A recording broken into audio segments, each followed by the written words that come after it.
AI Mentors is brought to you by Alldus International, covering your business's staffing, consulting, and networking needs. Our podcast, AI Mentors, hosted by Mark Kelly, brings you the leading minds in AI, sharing their story, their success, and their advice. Focusing on fast-tracking you to the top, AI Mentors cuts through the hype to help you kickstart your data science career. Welcome to the AI Mentors podcast. I'm your host, Mark Kelly. Our guest today is Patrice Chaperon. Patrice is the head of data product at Doctolib. Patrice, very welcome to the show today. Hi, Mark. Thanks for having me. Patrice, tell me a little bit about your background, if you wouldn't mind. Yes, sure. So I'm Patrice Chaperon. I'm 34 years old. So I'm the head of data product here at Doctolib. Fun fact, when I was a teenager, a lot of friends of mine had a computer, but I could not afford having one. So I had, a calculator. It was a Casio 65, and it was great because you could code, using this calculator. So it was basic language, something like that. So I tried to learn code by myself. So I've started to code stupid games like tic-tac-toe or Snake.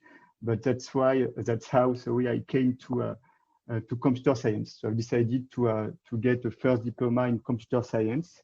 So learn basic coding, statistics, machine learning. So during 2 years, and then I've got a master's degree at Paris Panthéon-Sorbonne University in computer science applied to business management. It was a good program because it was a mix of data science, statistics, data mining skills. But also what I liked, it was also how you apply that to business. So also some mix of project management, communication, and marketing skills. So I've got graduated in 2010, and then I've decided to look for my first job. So I was looking for a job in data, and I found actually Criteo, which was a small startup at that time, 100 employees. So now I guess there are like 2,500 employees, something like that.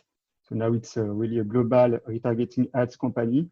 But when I joined, I was a data analyst, helping different teams, to get some insight from us to make their decision.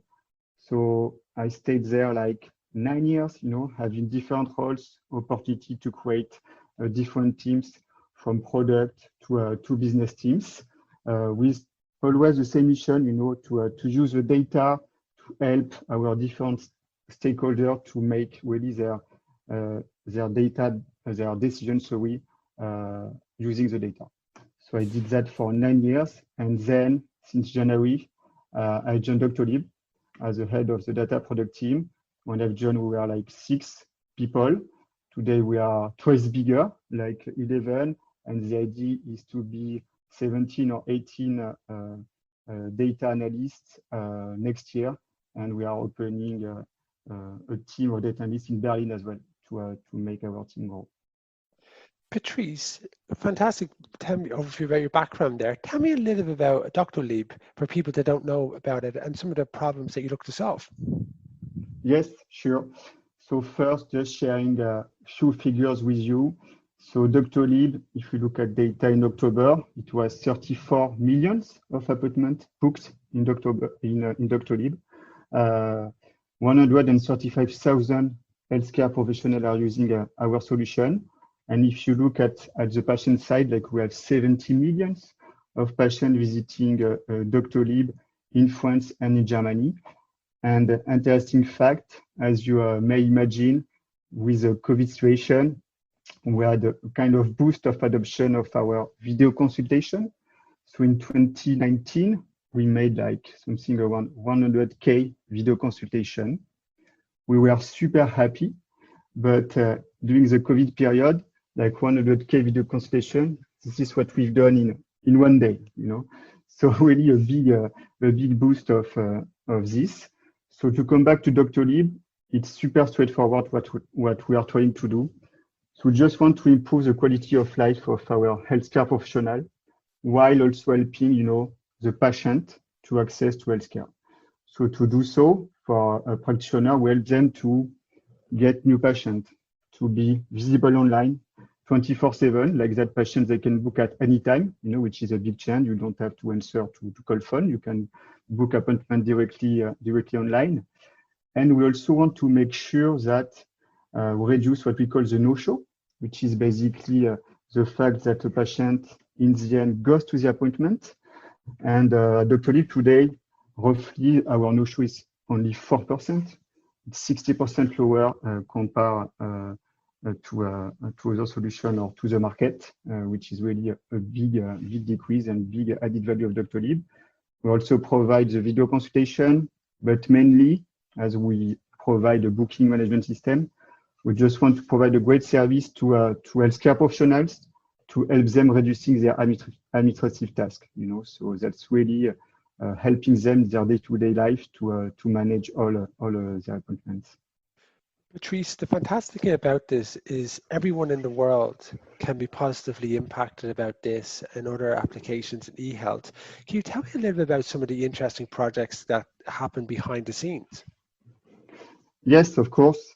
So I can mention a few of them because we have a lot of different feature teams working on different super cool projects. So the first one, I was talking about the no-show. So for us, it's super important that a patient shows up, during the appointments. So to do so, today we are sending notifications. So it can be a text message, it could be an email, it could be an app notification. In the end, the idea is just to make sure patients, that they are attending the appointment. So the idea is how we could kind of optimize all of those costs, because the more appointments we are doing, the more it costs to us. So super important for us to optimize those costs while not, degrading the experience for the patient. So it's finding kind of the right balance between optimizing those costs. Should we send more text messages, more app notification, but in the same time, we need to make sure that our healthcare professionals are still satisfied with our product. So that's one example. Another one, which is super key for us, which is like A/B test. So everyone is talking about A/B test. And at Doctolib today, we are lucky because we have our own internal tracking system. So that's why we haven't decided to move forward with a global solution like Convertize or Optimize that people may know. So we really wanted to do our own A/B test. So right now, what we are doing, and when I say we, it's a mix of product manager, data scientist, data analyst, data engineers. We are building this framework that in the end will help us making our A/B test. So to do so, we are working on two things. First is obviously define the architecture on the data side to find the best practices in terms, of randomization to make sure the randomization is well done, and also maybe to work on all the statistical script to make sure we analyze the A/B test the right way, that there is no bias, that we are making the right decision based on those tests. And to be honest, that's a great opportunity because for us, it will be a great tool to enhance our product. So let's take an example. You are a patient, you are using Doctolib, and sometimes, you could be blocked into the funnel, so which is really an issue. So maybe for some patients which are blocked, 50% of the population, maybe they could relaunch the search. Maybe the other half we could provide another solution. And thanks to that, at the end of the day, we could really improve our product, launch features to make the life of our healthcare professional and patient easier, thanks to the result of those A/B tests. So really a great opportunity. And the last one, which is also a super interesting project in my opinion. So, and basically the people that we will hire in Germany will have to work on that, the data team. So super interesting project. So basically today, as you may imagine, Doctolib, we are providing a booking management system, but we are also integrated in big organizations. Like we have a deal with big hospitals in France and in Germany. So as you may guess, hospitals, they have a lot of secretaries. They have different type of practices. but they also have other medical softwares on which Doctolib need to interop with. And to do so, let's take an example. You're a secretary, you make an appointment, but you need to go outside of Doctolib to get the address of the patient, copy it, and then paste it on a Doctolib software. So maybe you are wasting time. So what we are trying to do is kind of build a framework to track the time of all the different workflows that a practitioner or a secretary can make. And like that, we can measure like the loading time, the backend or front-end time spent on some scenarios. And it will allow us, thanks to this framework, to spot different things, interrupted scenarios. So maybe secretary started a workflow in Doctolib, but they never come back to Doctolib. So maybe there is an issue. And also, great way for us to implement new features. So for instance, if we realize, thanks to this framework, that we have a new pattern of usage in a workflow, in the way maybe they make appointments, they change opening. In the end, our objective is to reduce their administrative tasks. So it will be a great way to feed our product roadmap and to launch maybe some specific product for specific users. So that's basically some projects we're working on right now. Patrice, we could actually have separate podcasts on each of these, which are fantastic to share. Could you tell me a little bit about the difference in the organization structure between data analyst and also data scientist? Yes, sure. So just some figures. So the data team today at Doctolib, if we include data scientists, data analysts, data engineers, BI analysts, it's almost 50 people, and we'll keep growing. So today we are like 30 data analysts and 5 data scientists. The idea to make this team grow, obviously. So how we are working today, a good thing to keep in mind is like both data analysts, data scientists, they are fully embedded in the feature teams. So meaning that there is one product manager with his dev team, plus either data scientist, data analyst. So that's great because like that we can all contribute together to the roadmap to help PM prioritizing the roadmap. We are part of all rituals. So that's really a great way of working. So data scientists and data analysts, they really have to team up, together on a lot of different topics. And what are basically the main difference? So if I should sum up super quickly. So data science here at Doctolib, they will work on more long-term projects, like the A/B test framework I've just mentioned. It will be really led by a seasoned data scientist to make sure that we are building the best framework, that we have the right tool to prepare A/B tests, to analyze the A/B tests, to make a smart randomization. So all of that, it will be handled by a data scientist because that's really long-term project on which we need to have strong data science skills. Whereas for data analysts, it will be more mid-term project or short-term, for which they will have to work for their product manager, answering some, mid-term projects. And what they will do, they will actually make some analysis leveraging data science skills. What does it mean by, what do I mean by leveraging? It means that they should have data science skills to make their analysis, even deeper and smarter. So we will kind of integrate Python script to, automate some tasks, or maybe to make sure we are stronger in the way we analyze the data. So that's really something we want to do, is to make sure each data analyst have a strong data analysis skills. And for that, data science will really support our data analyst team to work together to achieve this objective. So in terms of skills, the data analyst today at Doctolib, we're looking for people with strong analytical, statistical, problem-solving skills. Obviously, super important. They should be proactive, have a high level of autonomy in terms of skills.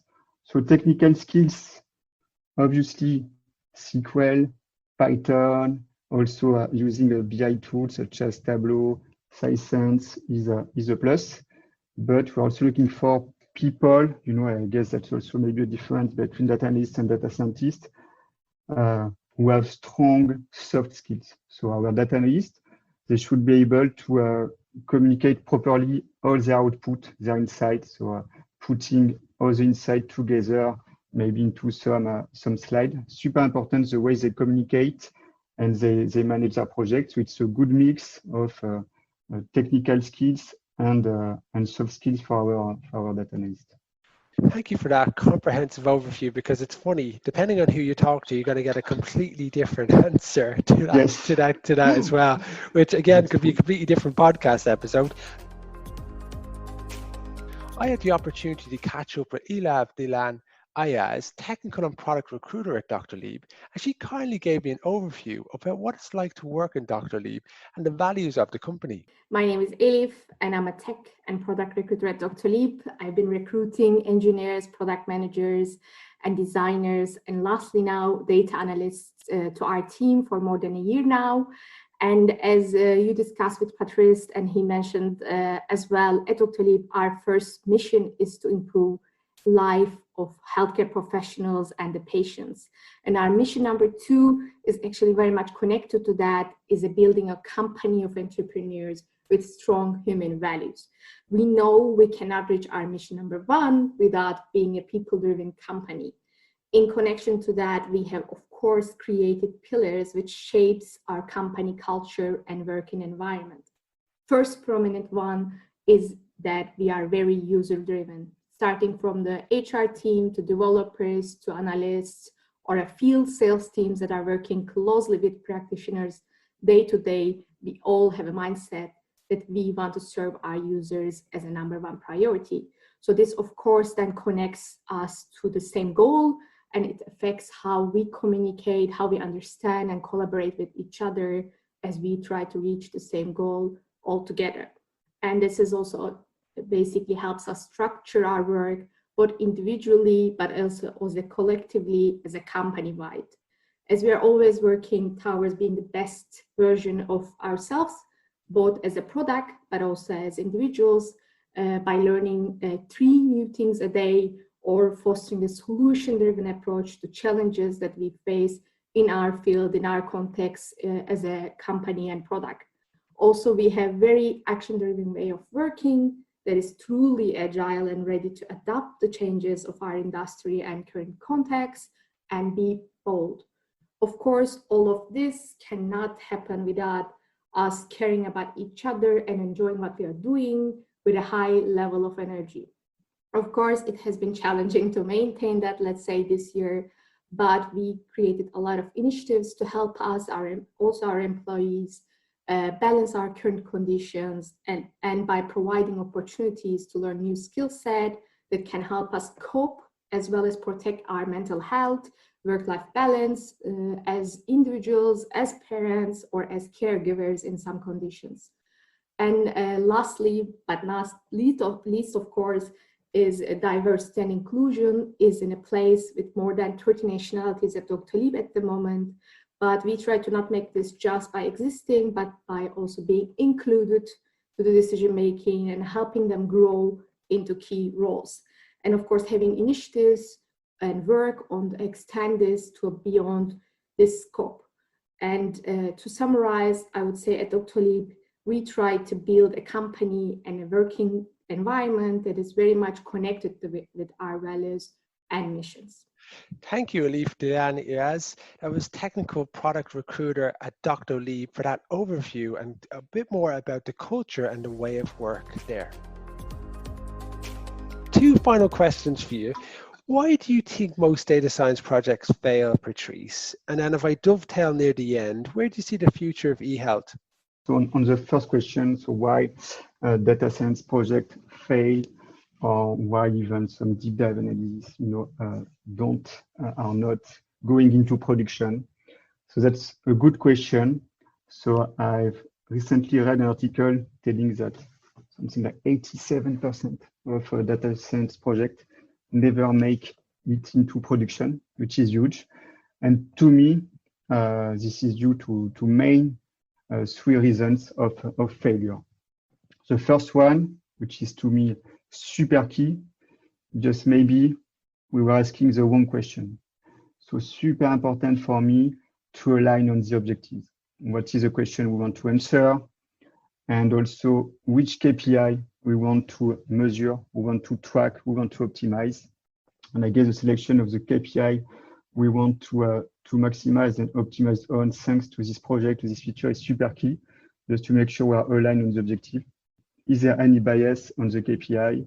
Do we really understand what the stakeholder want to do with this project? What is the end goal? So super important to really align on the objective. So as a conclusion, I would say that we should really take time on clarifying the need with the stakeholder. Second reason, to me, is linked to the data itself. So we need to make sure the data we're using for our models, for our analysis, is 100% accurate. So if we're using a third party, do we trust it? Is there any sample? Do we need to make some rough estimate of the data? So all of that, we need to make sure that we fully understand the data, and we need to do some sanity check and to double check that the figures are accurate, as well as making sure the data we'll provide as an output are reflecting the reality. Because if in the end, the output, they are not reflecting the real trend, we have an issue somewhere. So that's the second point, the data, just make sure we're using and we take time to clean the data that we'll put into our models. And the third part, to me, is the lack of synchronization and collaboration. So data scientists, data analysts, we need to make sure that they don't work alone on the solution. Because, all data science projects and deep dive analysis, they are all super exciting. And you are like, okay, yes, I have this idea, I will go working on that. But in the end, if you don't exchange a lot with your product manager or with any stakeholders, well, you are not aligned. So it's super important to think regularly, to have clear milestones, to make sure that in the end, we'll end up provide a good solution for our product manager. So that's my answer about data science project who fails. And you had another question about the future of e-health. Yes, if you could, Yes. I've got a million different follow-up questions on what you've said there, but it's very wise. You sound like a man that's had the scars to prove where things have gone wrong. So I take on your thoughts really, really strong. Tell us a little bit about the future of e-health. Yes, sure. So e-health, to me, definitely a bright future. So we have a lot of different opportunities on e-health. So I have few examples that come to my mind. First one is like how we could maybe anticipate the new pandemics, like a new COVID a situation, or simply a flu. But on this, I don't know if you know, but Google, I guess they launched Google Flu like a few years back, and I guess they failed. So we should be humble and careful about how we can anticipate and forecast a flu, because that's super tricky, but I guess there is something to do there. Second topic I see is how we could integrate more machine learning to analyze maybe X-ray images of, let's say, cancer tumors, to make sure maybe we can identify some patterns and how we could better cure those cancers, by analyzing those X-ray images. That's an example. And another one I see, it's kind of funny because I was watching TV last week, and there was a French student called Guillaume Rosier, and he's studying data science right now. And actually, the guy created a website called COVID Tracker. So it's a website allowing everyone, to follow the COVID situation.